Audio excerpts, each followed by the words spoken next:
ছোট করে একটা বাড়ি করবেন, আমি নিজেও আত্মীয় স্বজনদের কাছ থেকে নিয়ে আমি আপনাকে পাঠাবো, 3-4 দিনের মধ্যে পাঠাবো, সুকুমার দিয়ে যাবে। আমি যতটা পারি আপনার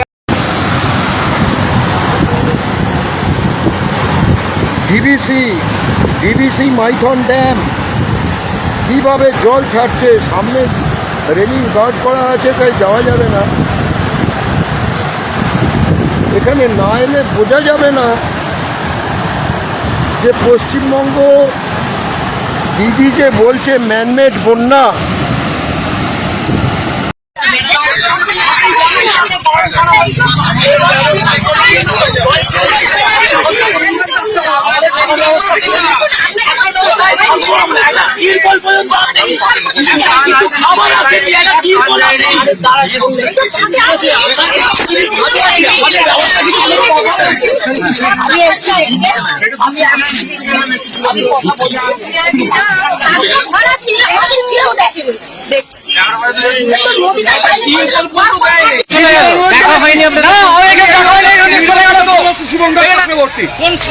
এই ওয়ার্ডে হরিয়ারগ্রাম 130 ফুট নির্বাচিত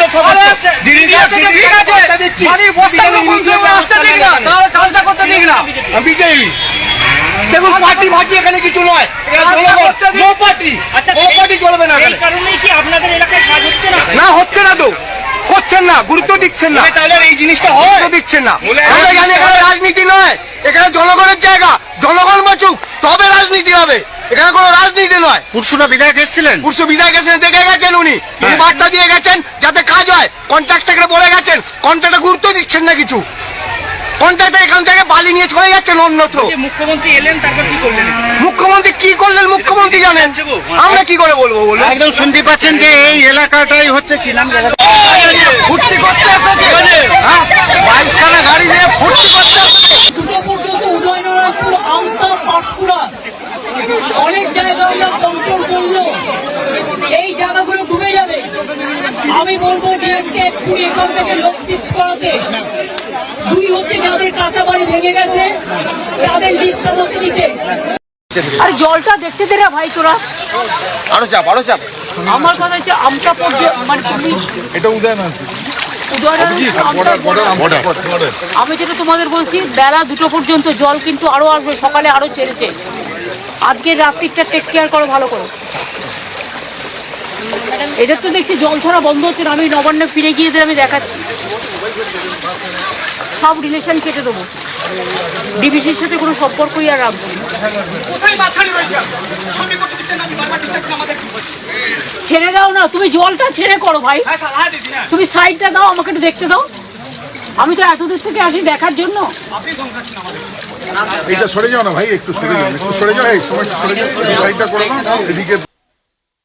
ये तो होना ही था, जब बाढ़ आएगा तब केंद्र के ऊपर दोष चपाना ये एक रिवाज हो गया। एक तो कहावत है, जिस नारी को देखने नहीं सकता उसको चलन भी बांका होता है। तो मोदी जी को इसको इतना डर है ये सब कुछ में मोदी के ऊपर थप्पा लगाओ। पहली बार नहीं हुआ है कि यहाँ पर जो हुगली जिला में हो या बर्धमान में हो या बांकुड़ा में पहली बार बाढ़ आया हो, ऐसा कभी नहीं हुआ है। ममता बनर्जी बार बार जो स्टेटमेंट दे रही है कि इसके लिए डीवीसी जिम्मेदार है, केंद्र सरकार जिम्मेदार है, क्योंकि वो 1-2 दिन पहले वहाँ पर हुगली जिला के फुरसुरा में गई हुई थी। वहाँ पर उन्होंने जो बाढ़ पीड़ित है वहाँ का एरिया का क्षेत्र का उन्होंने अवलोकन किया हुआ था, वहाँ पर बाढ़ पीड़ितों से बात भी की थी। तस्वीरों में आप साफ देख सकते हैं कि वहाँ पर पानी से आम जन का जीवन कितना बेहाल है। लेकिन बार बार मुख्यमंत्री जी ये बोलती है कि ये जो बाढ़ है, जो जितना ये जो डीवीसी द्वारा पानी छोड़ा गया है, इसके लिए केंद्र सरकार जिम्मेदार है, सेंट्रल जिम्मेदार है। इस बात में कितना तथ्य है, इसी बात का निचोड़ के लिए हम लोग अभी पहुँचे हुए हैं यहाँ पर कोलकाता हाई कोर्ट के पास। यहाँ पर अली अफजल चांद जी हैं जो माइनॉरिटी मोर्चा के अध्यक्ष भी हैं और कोलकाता हाई कोर्ट के लॉयर भी है। उन्हीं से बात करेंगे और क्या कुछ कर रहे हैं ये भी हम आपको सुनाएंगे।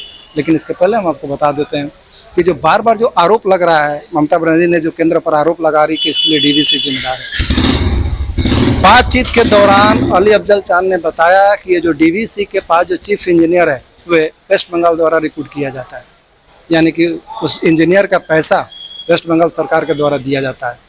और डीवीसी के पास एक लेवल रखा हुआ पानी का लेवल कि इससे ज़्यादा जाने के बाद वो किसी से पूछ नहीं सकते, छोड़ सकते हैं, नहीं तो जहाँ पर इस पानी को स्टोर किया जाता है, जहाँ पर एक गेट है, वहाँ से बहुत ही ज़्यादा भयंकर स्थिति पैदा हो सकती है, क्योंकि पानी के ऊपर इसका कोई रोक नहीं है। उन्होंने एक लिमिट बांधा हुआ है।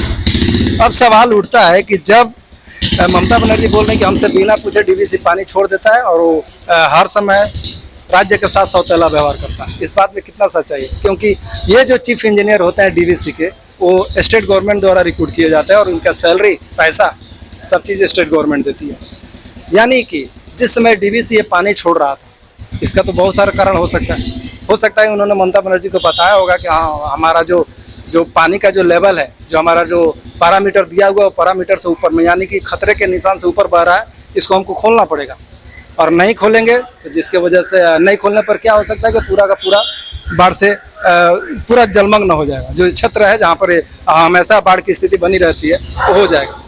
अब सवाल ये उठता है कि ममता बनर्जी इसके ऊपर और भी सारा एलिगेशन लगाए हुए हैं डीवीसी के ऊपर और केंद्र सरकार के ऊपर। उनका कहना है कि जब ये घटना होता है, मतलब कि जब ये बाढ़ की स्थिति ऐसी होती है, तो उस समय केंद्र भेदभाव की राजनीति करता है। मतलब केंद्र सरकार के द्वारा जो पैसा आता है राज्य सरकार को, खासकर ये तटबंधों और ये जितना जो तालाब है, तालाब के साथ साथ जो समुद्र है जहाँ पर बाढ़ के नियंत्रण करने के लिए बांध बनाए जाते हैं, आखिर वो पैसा कहाँ जाता है? ये भी एक बहुत बड़ा सवाल है। क्या वो पैसा राज्य सरकार इन तटबंधों को, बांध को बांधने के लिए उपयोग करती है या इनका इस्तेमाल करती है? ये भी बहुत बड़ा सवाल है। इसके अलावा जो बार बार मुख्यमंत्री जी जो आरोप लगा रही है, उस बात में कितना दम है? इसका जवाब हम अली अफजल चांद जी से जानते हैं। ये तो होना ही था। जब बाढ़ आएगा तब केंद्र के ऊपर दोष चपाना ये एक रिवाज हो गया। एक तो कहावत है, जिस नारी को देखने नहीं सकता उसको चलन भी बांका होता है। तो मोदी जी को इसको इतना डर है ये सब कुछ में मोदी के ऊपर थप्पा लगाओ केंद्र सरकार। देखिए 35 साल जब बमफ्रंट था तब भी केंद्र दिच्छे ना ये आवाज उठाता 35 साल। और अभी जो ममता बुबू, ममता खाला, ममता बेगम, वो पहले जब बीजेपी के साथ गठबंधन करके रेल मंत्री था, उस टाइम केंद्र सरकार अच्छा था, उस टाइम बीजेपी भाजपा अच्छा था, उस टाइम बीजेपी ममता बनर्जी का एकदम दिल था। लेकिन जब ममता बनर्जी किसी के साथ एक साथ घाट करने नहीं पाएगा। देखिए भाजपा के साथ गठबंधन करके घर किया, उसको रेल मंत्री बनाया, उसको तोड़ दिया। कांग्रेस को वो तोड़ा। तो अभी तोड़ते अभी एकला लड़ा है। तो इसका साथ अगर इस लड़की को शादी अगर होता तो इसका डिवोर्स 1 साल में ही हो जाता, 1 साल में ही इसको डिवोर्स हो जाता। भगवान करे किसी को साथ ऑफिशियली मैरिज नहीं हुआ। तो ये ममता बनर्जी को मैं याद दिलाता हूं, याद करो ममता बनर्जी। मैं एडवोकेट अली अफजल चांद बोल रहा हूं। जब इलेक्शन हुआ था लोकसभा, तब तुम्हारा उम्मीदवार देव नचने वाला वो क्या बोला था घाटाल में जाके, इस बार मास्टर प्लान को स्टेट गवर्नमेंट रुपया दिया, केंद्र के ऊपर निर्भरशील नहीं हूं, इस बार मास्टर प्लान हो जाएगा, दीदी हमको रुपया दिया और किसी को बाढ़ में डूबने नहीं होगा। कहां गया देव जी? कहां है एमपी जी? कहां है? उल्ला गान गाने गया। अभी इसीलिए जब ममता बनर्जी बाढ़ देखने गया और इतना ऐसा कापड़ उठा के जब गया, तो पिक्चर वाला जो तस्वीर उठाने बोला खींच मेरा फोटो खींच। तो उसको बाढ़ देखने नहीं गया, वो फोटो खींचने के लिए गया। और इसीलिए जो बाढ़ का अंदर पड़ा, वहां का जनबसती, जिसको घर द्वार सब कुछ बाढ़ में चला गया, वो लोग ममता बनर्जी के ऊपर खड़ा होके प्रतिवाद जनाया, विक्षोभ जनाया। अभी बोलता है डीवीसी के ऊपर जल छड़ा, तब ममता बनर्जी को मैं पूछता हूं, डीवीसी के अंदर एक इंजीनियर वहां रहा है, बंगाल का इंजीनियर, उसको पैसा देता है, मायने पाता है हम सरकार से, हम लोगों को पैसा से। तो वो इंजीनियर क्या वहां घास छिड़ता था? वो आपको इंफॉर्मेशन नहीं दिया? पूरा बिना पूछे पानी छोड़ देता है। अरे वहां का तो इंजीनियर है, आपका स्टेट का इंजीनियर डीवीसी में है, तो क्या घास छीन रहा है, बैठा है? उसको तो सब मालूम है। ये राज्य सरकार, ये ऐसा निकम्मा सरकार है जो डॉक्टर हो, वो डॉक्टर को मार के फेंक दिया, उसका प्रूफ लुपाट करने के लिए। और वो जो संदीप घोष जो अभी जेल काट रहा है, मॉर्निंग में इस्तीफा दिया, रेजिग्नेशन दिया, और इवनिंग में उसको प्रमोशन हो गया। ऐसा ही तो कैसा प्रीत का आटा था। अभी विनीत गोयल, जिसको दुनिया डॉक्टर मांगे करता है, उसको हटाने के लिए उसको प्रमोशन कर दिया। तो ऐसा निकम्मा सरकार भारत में, इंडिया में, हिंदुस्तान में कोई स्टेट में ऐसा निकम्मा मुख्यमंत्री, ऐसा ध्वजभंग मुख्यमंत्री, ऐसा दो कान कटा मुख्यमंत्री, चीफ मिनिस्टर अब तक कोई नहीं देखा। मामला ऐसा था कि बाढ़ पीड़ितों के लिए मिलने के लिए ममता बनर्जी खुद उनके पास गए हुए थे, लेकिन वहाँ की जो आम जनता है वो ममता बनर्जी को देख के ही भड़क गई, उन्हीं के ऊपर सवालों की बौछार दे दी कि आखिर आप इतने सालों से कहाँ थे, आज पहली बार आप हम लोगों से मिलने के लिए आई है। लेकिन ये हर साल हुगली जिला का पुरपुरा और आरामबाग ये हमेशा जलमग्न हो जाता है। जब भी बारिश का मौसम आता है, जब भी ऐसे लगातार 3-4 दिन तक बारिश होती है, लगातार डीवीसी जब पानी छोड़ता है, तो ये जो पूरा एरिया है फुरपुरा शरीफ से लेके यहाँ पर जो आरामबाग का, वो पूरा जलमग्न हो जाता है।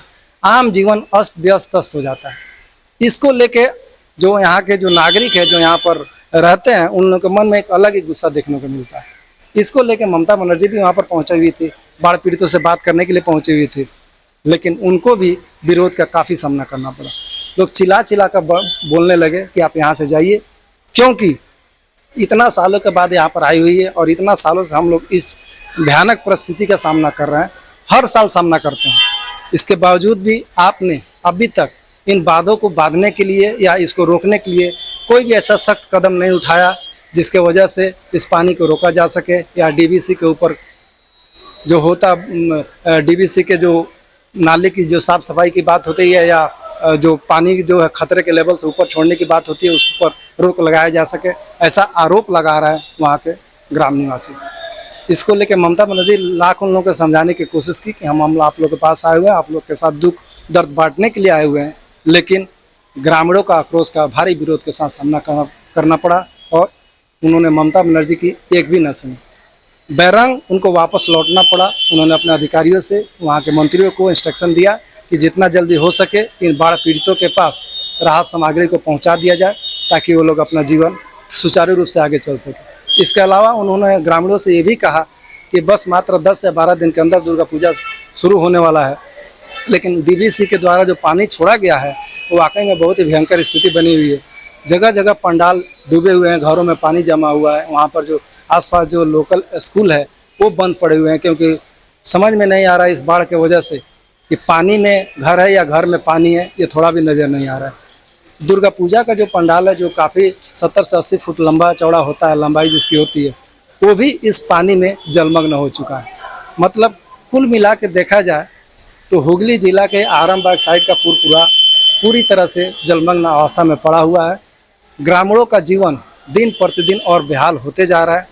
हालांकि कुछ जो तृणमूल कांग्रेस के जो मंत्री हैं, जो कार्यकर्ता हैं, वहाँ पर कुछ राहत सामग्री पहुँचाने की कोशिश कर रहे हैं, लेकिन जो ग्रामीणों की संख्या और जो अस्त व्यस्त जीवन है, वहाँ पर काफ़ी उन लोगों को मुश्किलों का सामना करना पड़ रहा है, क्योंकि जिस क्वांटिटी में चाहिए उस क्वांटिटी में वहाँ तक राहत सामग्री पहुँच नहीं पा रही है। इलेक्ट्रिसिटी ठप है, इसके अलावा रोड के ऊपर भी पानी बह रहा है, हॉस्पिटल वहाँ पर बंद है, स्कूल वहाँ पर बंद है, जो बुनियादी सुविधाओं के लिए जो दुकान होता है वो भी वहाँ पर बंद है, क्योंकि वहाँ पर पानी की लगभग ऐसी स्थिति बनी हुई है कि वहाँ पर जाने का मतलब है अपनी जान जोखिम में डाल देना। इसको चीज़ लेके ममता बनर्जी काफ़ी गुस्से में नज़र आ रही है। वहाँ पर उन्होंने पहुँची थी और अपने मंत्रियों को उन्होंने इंस्ट्रक्शन दिया कि जितना जल्दी हो जाए इसको सॉल्व किया जाए, जितना जल्दी हो जाए इसको किया जाए, और इस पूरे जो डीवीसी द्वारा पानी छोड़ा गया है इसका पूरा जो ढिढोरा था उन्होंने केंद्र सरकार के ऊपर और डीवीसी के ऊपर छोड़ दिया। वाकई में क्या इस बाढ़ के लिए डीवीसी जिम्मेदार है या केंद्र सरकार जिम्मेदार है? बार बार ये घटना क्यों होती है? हर साल बारिश होने के साथ साथ ये जितने भी क्षेत्र हैं सब के सब जल के अंदर समा जाते हैं। मतलब यूँ कहा जाए तो यहाँ पर बारिश के समय जो आम जन का जीवन है वो पूरा नरक बन जाता है। क्या इसके लिए डीवीसी जिम्मेदार है?